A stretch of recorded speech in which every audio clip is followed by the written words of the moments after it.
Salut les filles d'Olympe, bienvenue dans votre podcast intime et politique.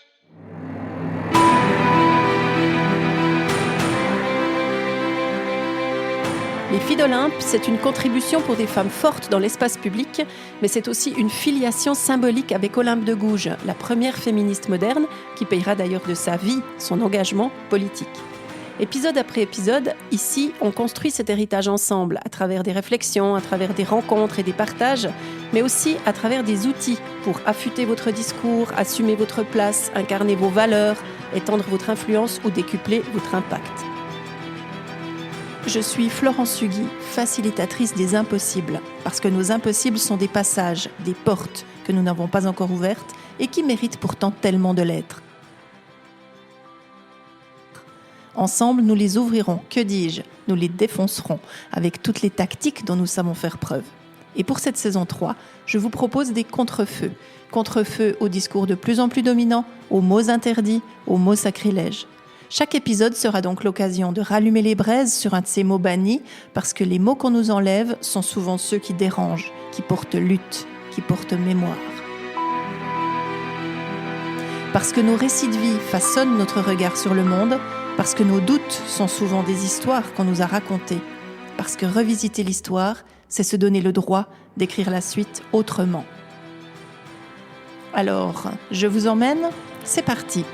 Allons ensemble allumer le feu.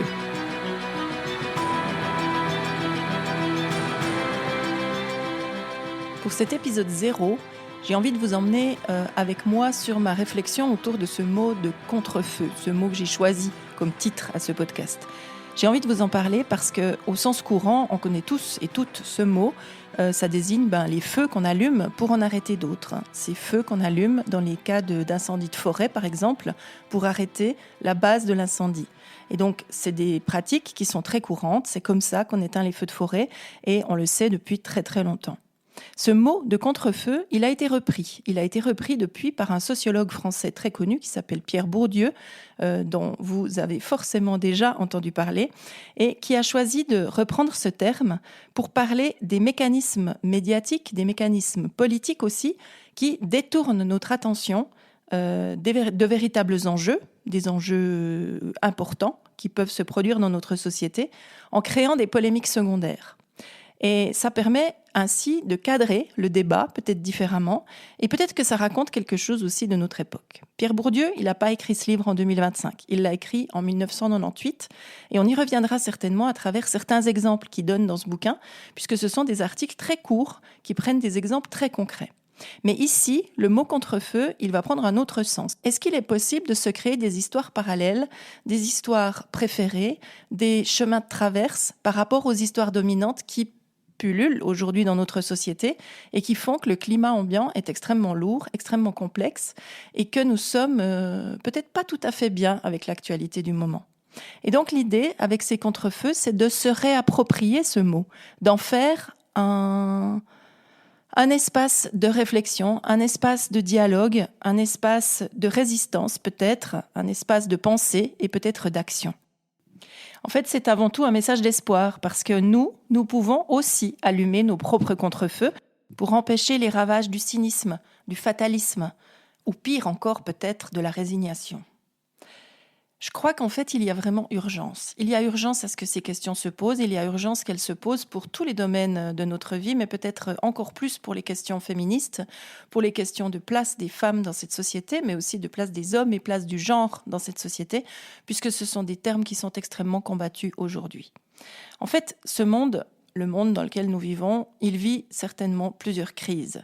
Et dans les moments de crise sortent à la fois des choses assez épouvantables et en même temps, souvent, peut-être aussi, des racines ou des petites pousses de merveilles, des petites pousses de bonnes idées, des petites pousses qui nous permettront d'aller plus loin, de continuer de faire que ce monde puisse exister. Et peut-être que ces contre-feux doivent être ces fameuses petites pousses. Quand je parle de crise, je parle de plusieurs choses. Je parle de ces crises de sens que nous vivons aujourd'hui, où l'accélération de notre monde, l'absurdité de certaines logiques, de certaines décisions, laisse beaucoup de monde très désorienté. C'est aussi une crise du lien, une crise de la relation, puisque l'individualisme, la fragmentation sociale est en train de nous éloigner les uns les unes des autres et que ça pose une multitude de questions. C'est peut-être encore une crise de l'autorité, celle où on ne sait plus très bien à qui on peut faire confiance et à qui on ne peut plus faire confiance, et où les figures de pouvoir sont en train soit de vaciller, soit de se durcir. Et puis c'est la crise qu'on pourrait appeler la crise de la juste place, celle où les femmes principalement, mais l'ensemble des êtres humains également, sont en train de revendiquer d'exister pleinement, de ne pas pouvoir le faire toujours comme ils le souhaiteraient ou comme elles le souhaiteraient, dans un monde qui cherche encore et toujours à contraindre et à minimiser les femmes dans énormément de situations. Et dans ce contexte, les contre-feux que j'ai envie de vous proposer ici, ils se veulent des espaces d'intelligence collective, des espaces de réinvention ou peut-être même d'émancipation.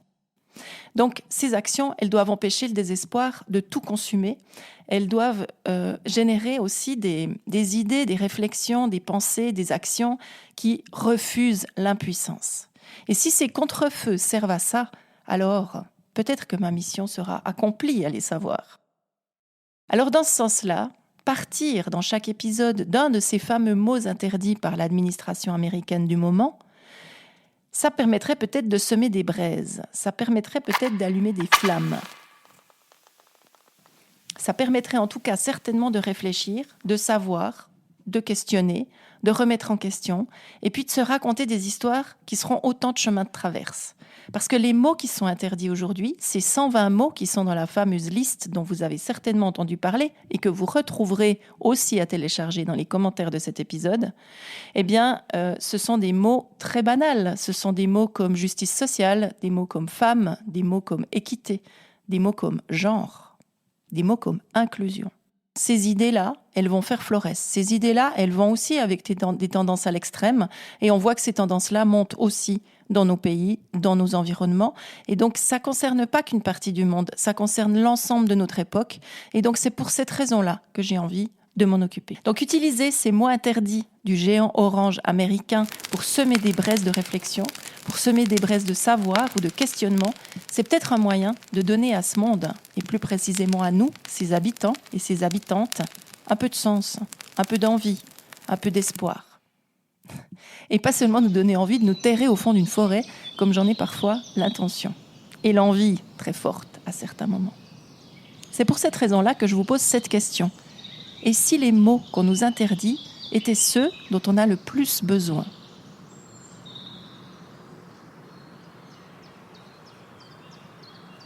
Vous vous souvenez certainement de cette citation de Voltaire qui disait « Je ne suis pas d'accord avec ce que vous dites, mais je me battrai jusqu'à la mort pour que vous ayez le droit de le dire. » Et c'est là toute la différence, c'est là tout le fondement de la démocratie, c'est là tout l'intérêt de pouvoir vivre dans un pays et dans une société libre, de pouvoir avoir des avis divergents et de pouvoir en débattre. C'est ça la véritable richesse de notre monde. Alors j'espère qu'avec les histoires que je vous partagerai, avec les réflexions que j'aurai envie d'échanger avec vous, avec les invités que j'aurai aussi parfois, eh bien j'espère qu'à chaque fois vous en sortirez un peu plus riche, un peu plus questionné aussi peut-être, voire même un peu plus exaspéré. Ce serait peut-être même une victoire, puisque c'est ça aussi le sel de la démocratie, pouvoir être exaspéré sans avoir besoin d'achever l'autre parce qu'il ne pense pas comme nous. Alors, restez avec moi, ça démarre très bientôt, et surtout n'oubliez pas, de ces mots interdits, nous ferons des braises, et très certainement aussi quelques flammes.